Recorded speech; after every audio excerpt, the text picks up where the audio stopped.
Hello tout le monde, c'est Raph, nous sommes le 14 mai 2022. Je vous souhaite la bienvenue sur la dernière vidéo de ce week-end. Donc j'ai déjà tourné pour le DAX et pour le Dow Jones si ça vous intéresse. Je vous laisse aller regarder tout ça. Donc là on se retrouve sur le Nasdaq, Nasdaq 4 heures. Donc on va y aller directement. On a ouvert juste ici sur cette bougie là. Rappelez-vous, on avait dit qu'on surveillerait ici cette bougie mère 4 heures, hein, d'accord? Donc elle a été cassée par le bas et on l'a retestée en 2 fois pour finalement partir dans le sens de la cassure. Donc elle était beaucoup plus propre que celle du Dow Jones, hein, si vous suivez aussi le Dow Jones, d'accord, celle Dow Jones, il y avait une petite mèche en dessous et ça a beaucoup galéré à casser, tandis que là, ça a été propre, hein.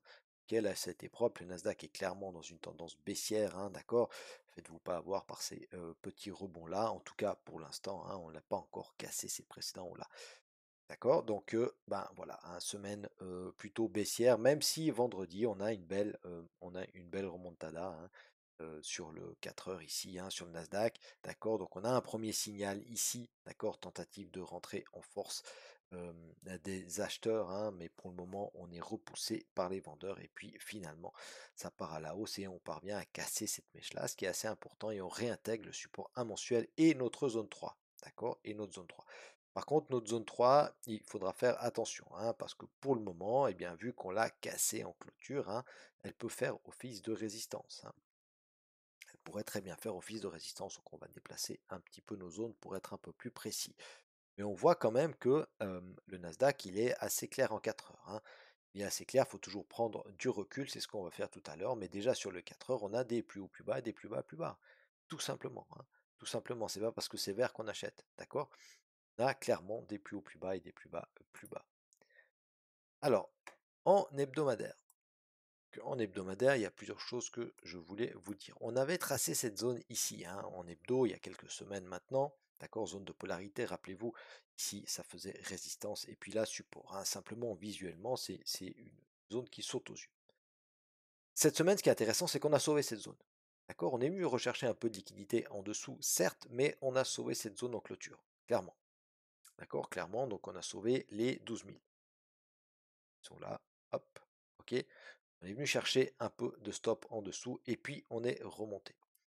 Donc, ça, premier élément intéressant. Ensuite, second élément que je trouve aussi très intéressant, c'est que ça, c'est la baisse du Covid. Rappelez-vous, en 2020, on a fait cette baisse-là et on a baissé de, pour être si possible, 32%. Actuellement, on est à 30% de baisse depuis le début de l'année. Alors, c'est vrai qu'on dirait ici qu'on a beaucoup plus baissé. C'est le cas, hein. En points, on a baissé de 5000 points contre 3100 points en 2020. Mais c'est normal, le Nasdaq cote beaucoup plus haut, donc évidemment que pour faire le même pourcentage, voilà, il faut plus de points, hein. Ça, c'est, vous l'avez compris. Maintenant, alors je ne veux pas vous dire que ça va rebondir maintenant et qu'on va repartir dans une tendance haussière, etc. Mais j'attire simplement votre attention sur le fait que ce retracement ici nous avait provoqué quand même ensuite une belle hausse. Certes, le contexte, il est différent. D'accord? Il est différent. Donc il ne faut pas se mettre à acheter maintenant en swing. Ça peut encore évidemment retracer, hein. Le contexte est différent. Pourquoi? Bah, parce qu'on a cette inflation, hein. Après le Covid, on ne parlait pas d'inflation, on parlait de reprise économique, ce qui est très très différent. Donc on a cette inflation, on a peur de l'inflation, voilà, de la récession même, d'accord? On a ce contexte géopolitique, et puis le Covid, on n'est pas dehors encore, hein. On n'est pas dehors, on a encore des cas de par le monde. On a, voilà, je crois qu'il y a eu le premier cas en Corée récemment. Enfin bref, ou le premier mort peut-être. Mais on n'est pas dehors encore. Et en automne, peut-être que avec le froid qui revient, les gens qui rentrent de nouveau, hein, les terrasses ne sont plus ouvertes, etc. Peut-être qu'on aura un retour du Covid et de tout ça, hein, ce que je souhaite pas évidemment, mais voilà. Faut pas oublier qu'on a quand même entre l'Ukraine, l'inflation et le Covid, on peut aller plus bas, hein, mais il faut quand même garder en tête que on a à peu près atteint le même retracement que ce qu'on avait fait en 2020. Et force est de constater qu'on est en train de sauver cette jolie zone ici, hein. Pour l'instant, en tout cas, on a une tentative des acheteurs de préserver ces niveaux-là.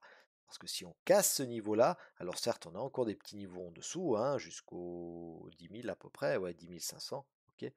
Et ensuite, on se retrouve vite ici, hein, vite à 7000. Alors ça semble beaucoup, évidemment, hein, mais on a la moyenne 50 qui est en train de se retourner clairement à la baisse, d'accord, en hebdomadaire.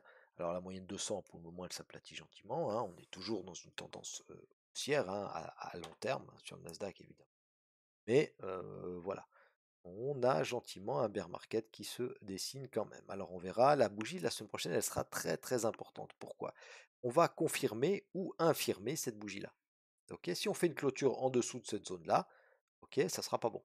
Par contre, si on confirme cette bougie ici par une bougie verte haussière, on pourra peut-être entrevoir des achats sur repli. Voilà, en journalier,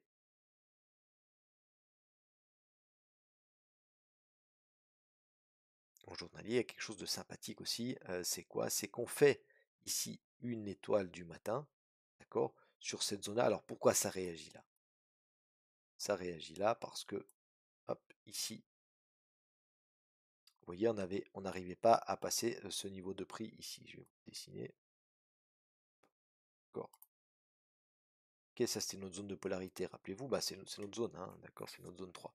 Qu'on a cassé d'ailleurs, hein. Ok. Donc on n'arrivait pas à passer ce niveau-là, hein, une fois, deux fois, trois fois. Et qu'est-ce euh, qui provoque le swing, qui nous casse cette zone-là? D'accord. C'est les acheteurs rentrent où? C'est toujours ça qu'il faut regarder, hein. Mettez-vous vraiment en tête ça pour regarder où est-ce que rentrent les acheteurs et où est-ce que rentrent les vendeurs. Et là, les acheteurs, ils rentrent clairement ici. D'accord. C'est ici qu'on réagit. Ok. Donc, on va laisser cette petite zone-là, hein, et puis on va voir après 4 heures pour faire ça proprement. D'accord. Donc, ici, on a quand même un joli petit signal. On reste malgré tout très très baissier. J'insiste avec ça, mais c'est vraiment important, hein. On fait des plus bas. Ok, on a une petite réaction, mais ça peut nous permettre de mieux vendre. Pourquoi pas, hein. Ok, donc semaine sur le Nasdaq baissière. En 4 heures, parce que c'est ça qui nous intéresse. Alors, qu'est-ce qu'on va faire en 4 heures?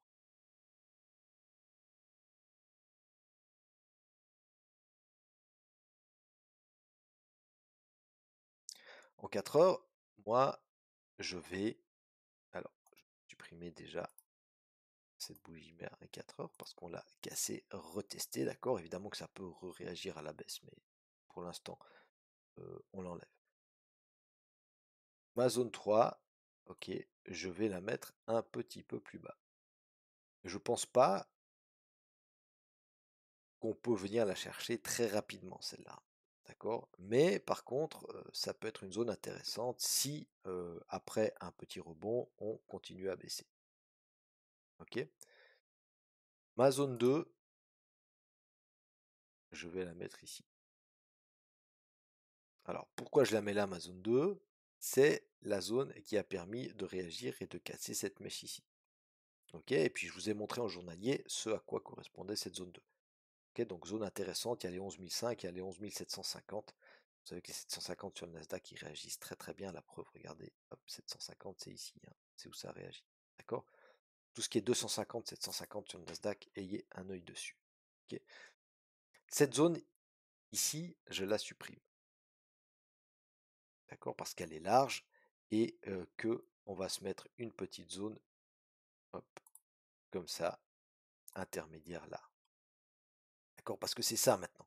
Maintenant, le nœud du problème, il va être là. Est-ce qu'on va réussir à casser? D'accord, on a un double top ici. Donc ça veut dire qu'il y a des gens qui ont vendu ici et là, il y a de la liquidité à venir chercher.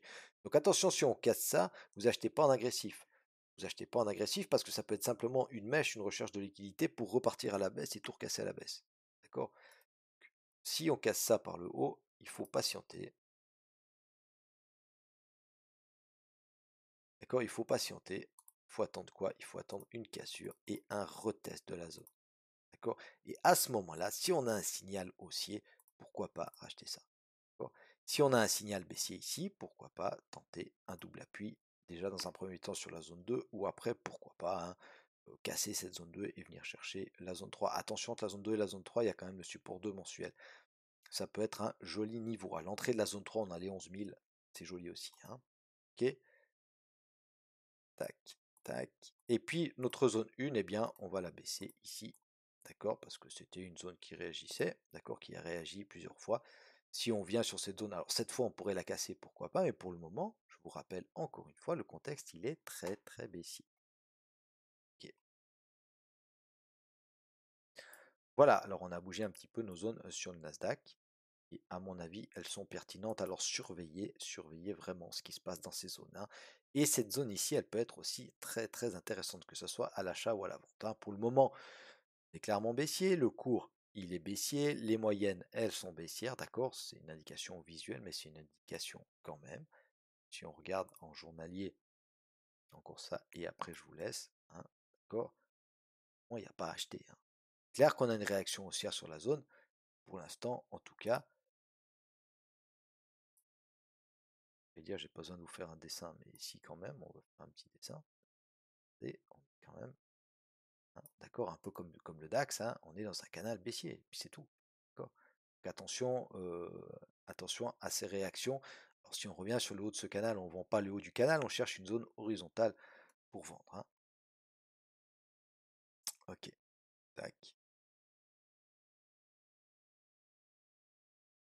Voilà, là je pense qu'on est assez carré, on a bien analysé notre marché, et puis ben, il ne reste plus qu'à attendre les réactions du price action. Voilà mes amis, je vous remercie pour votre fidélité, je vous souhaite à tous et à toutes un excellent week-end. Merci d'avance pour vos commentaires, pour vos questions, j'y réponds avec grand plaisir. Puis au week-end prochain. Salut, bye bye.